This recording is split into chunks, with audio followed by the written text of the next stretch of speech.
Hey everyone, I'm Florence, a 28-year-old nurse with a story that's wilder than you can imagine.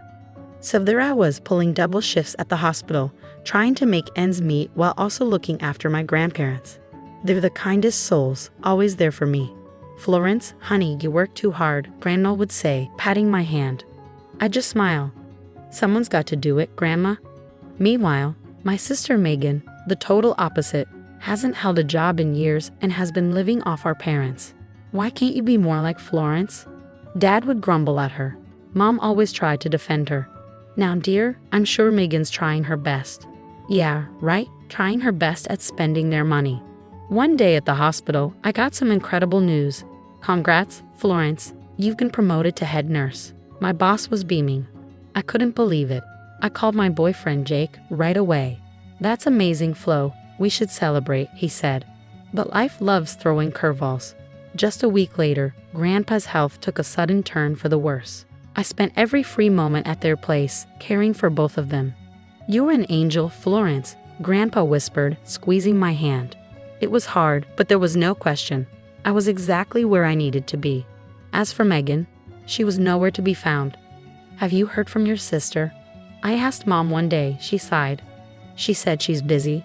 Job hunting. Yeah, I knew exactly how that went. Then the day came that I dreaded. Grandma called me, her voice shaky. "Florence, it's Grandpa. He's gone." The world stopped. I rushed over, holding Grandma as she cried. The following days were a blur. Funeral arrangements, endless tears.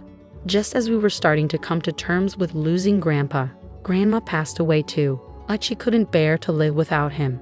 The funeral was a somber affair. I stood there feeling empty as people came to offer their condolences. Megan showed up late, reeking of alcohol. "Nice of you to grace us with your presence," I muttered. She shot me a glare. "Not all of us can be Little Miss Perfect, Florence." I bit my tongue. Before I could say anything, the lawyer called us in for the reading of the will. I wasn't expecting much, maybe some family photos or Grandma's recipe book. But then the lawyer dropped a bombshell. "To our beloved granddaughter Florence, we leave our house." My jaw dropped. The house I'd grown up visiting, full of memories. I looked over at Megan, expecting shock, but her face was twisted with anger. She stormed out before the reading even finished. "Megan, wait." I called after her. I found her outside, furiously typing on her phone. "Megan, I know this is a surprise. We can figure something out." She cut me off. "Save it, Florence. You were always the favorite." As she stomped away, I saw her whispering into her phone. "Tyler? Yeah, it's me. We need to talk. Now." I had a sinking feeling that this inheritance was going to cause more trouble than I could imagine. That night, as I sat in my apartment surrounded by old photos of Grandma and Grandpa, I couldn't shake the feeling that a storm was brewing, and I had no idea just how bad things were about to get. Jake called, pulling me from my thoughts. "How you holding up, Flo?" I sighed. "I don't have Jay. Something just doesn't feel right." "What do you mean?" "It's Megan. The way she reacted to the will. I have a bad feeling about this." Little did I know, my instincts were dead on. The next few months would turn my world upside down. In the weeks after the funeral, I tried to include Megan in the house plans, hoping it would bring us closer. "Hey Meg, want to help me go through Grandma's things this weekend?" I asked. "Can't. Busy," she replied, not even looking up from her phone. I sighed. "Come on, it could be fun. We might find some old childhood memories." She finally looked up, her eyes cold. "Fun? Going through dead people's junk? No thanks." Her words stung, but I tried to brush it off. As I spent more time at the house, strange things started happening. Grandpa's watch disappeared from the dresser. Grandma's jewelry box was mysteriously empty. Then, one day, I walked in to find a stranger in the living room. "Can I help you?" I asked, startled. The man looked equally surprised. "Oh, Megan said I could look around. I'm interested in buying." My blood ran cold. "Buying? This house isn't for sale." After you left, I confronted Megan. "What the hell, Meg? You're trying to sell the house behind my back. It's not fair," she exploded. "You get everything, your promotion, your boyfriend, and now the house. What about me?" "This isn't about you," I shouted back. "It's about honoring Grandma and Grandpa's wishes." She stormed out, slamming the door so hard a picture fell off the wall. A few days later, I overheard a conversation in the backyard. I crept closer, recognizing Megan's voice along with Tyler's. "We need to move fast," Tyler was saying, "before she figures out what's happening." Megan sounded desperate. I know, but how? She's always here. Leave that to me. I've got connections. We'll get this place sold and split the cash before she knows what hit her. I felt sick. How could Megan do this? Determined to get to the bottom of things, I started digging. What I found shocked me: unpaid bills, loan shark threats, casino debts. Megan was in deep, and I had no idea just how far she was willing to go to get herself out. But nothing could have prepared me for what I found next. Buried in a stack of papers on Grandpa's desk was a document that transferred ownership of the house. With my forged signature, my hands trembled as I held the paper. This wasn't just Megan being resentful. This was criminal. As the weight of Megan's betrayal sank in, a flood of emotions hit me. Anger, heartbreak, disbelief. How had it come to this? My own sister, willing to steal and lie to get what she wanted. I sat in Grandma's old rocking chair, the forged document in my lap, and tried to figure out my next move. One thing was clear: this was war, and I wasn't about to let Megan win. This wasn't just about the house anymore. It was about stopping Megan before she dug herself into a hole too deep to escape. My first stop was Jake's place. I laid everything out in front of him: the forged document, the strange behavior, everything I'd uncovered. "Geez, Flo, this is serious," Jake said, wide-eyed. "What are you going to do?" "I need proof. Solid, undeniable proof." That's when I remembered Sarah, a family friend and lawyer. She'd know what to do. "Florence, this is a delicate situation," Sarah warned. "We need to be smart about how we approach this." With her advice, I set up hidden cameras around the house. It felt invasive, but I had no other options. Days passed, and the cameras captured plenty: Megan and Tyler snooping through drawers, making calls to potential buyers. But the real bombshell came when I overheard a conversation that made my blood run cold. "The sharks are getting impatient, Meg," Tyler hissed. "We need to sell this place fast, or we're both dead." Megan sounded panicked. I know, but Florence is always around. We need to get her out of the picture." I felt sick. This was worse than I had imagined. Desperate to protect what was left of our family, I started digging into Tyler's background.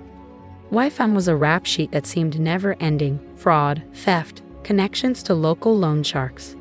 Megan had gotten involved with a real criminal, and I had to find a way to stop them. That's when an idea hit me. "Jake, how's your acting?" I asked. We set up a fake meeting with Jake posing as a potential buyer. I watched through the cameras as Megan and Tyler took the bait: hook, line, and sinker. "Yeah, we can close the deal fast," Tyler assured Jake. "The current owner won't be a problem." Megan chimed in. "We've got ways of persuading her." I had everything I needed. It was time to face the music. Showing the evidence to my parents was one of the hardest things I'd ever done. Mom burst into tears, and Dad went silent. "This can't be true," Mom sobbed. "Not our Megan." Dad shook his head, disbelief etched into his face. "There must be some mistake." "I'm sorry," I said, my heart breaking for them. "But it's all true. And if we don't stop her now, she could end up in real danger." Leaving my parents' house, the weight of what I had to do next pressed heavily on my shoulders. It was time to expose Megan's scheme. No more secrets, no more lies. I picked up my phone, my hand shaking slightly as I dialed Sarah. "It's Florence. I'm ready to go public with everything." This was it. No turning back now. Whatever happened next, nothing would ever be the same. I called a family meeting at my parents' house, my heart pounding as everyone gathered. Megan waltzed in late, looking annoyed. "What's this about, Florence?" "Some of us have lives, you know." I took a deep breath. "It's about the house, Megan, and your plans to sell it." Her face paled, but she quickly masked it with an irritated scowl. "What are you talking about? You're the one who inherited it." I laid out the evidence one by one: the forged documents, the hidden camera footage, the recordings of her and Tyler's conversations. Megan's eyes darted around the room, searching for an escape. "This is ridiculous. You're making all this up because you're jealous." Mom gasped. "Megan, how could you?" "It's not true," Megan shouted. "Florence is lying." That's when Tyler barged in, his face twisted with rage. "Meg, we gotta go. Now." Seeing everyone gathered, Tyler's anger shifted. He grabbed Megan's arm roughly. "You little snitch," he snarled at me. "You have no idea who you're messing with." Dad shot up, his face red with fury. "Get your hands off my daughter." As if on cue, the police entered. Sarah had tipped them off about Tyler's outstanding warrants. "Tyler Johnson, you're under arrest for fraud and extortion," the officer announced, placing him in handcuffs. As they led Tyler away, Megan collapsed, sobbing. "I'm sorry, I'm so sorry. I didn't mean for it to go this far. The gambling. I couldn't stop." The truth came pouring out, the massive debts, the threats from loan sharks, the desperate plan to sell the house. Mom was inconsolable, and Dad looked shell-shocked. "Why didn't you come to us for help?" Dad asked. Megan just shook her head, unable to speak. The next few days were a blur. Word got out about Megan's debts, and she fled town to escape the loan sharks. Meanwhile, I made a decision. "I'm selling the house," I announced to my parents. "But honey, it's your inheritance," Mom protested. I shook my head. "It's tainted now. Besides, the money can help you guys recover from everything." Dad's eyes welled up with tears. "Florence, we're so sorry. We should have seen what was happening." "It's okay, Dad. We all missed it." As the dust settled, things began to look up. The house sold quickly, and I used part of the money to help my parents get back on their feet. The rest went toward furthering my career. I enrolled in a specialized nursing program I'd always dreamed of. 1 year later, life looked very different. I was thriving at work, recently engaged to Jake, and my relationship with my parents had never been stronger. "We're so proud of you, Florence," Mom said over dinner one night. "You've gonna rock through all of this." Dad nodded. "We can't thank you enough for everything you've done." As for Megan, last I heard, she was working a minimum wage job in another state, still trying to pay off her debts.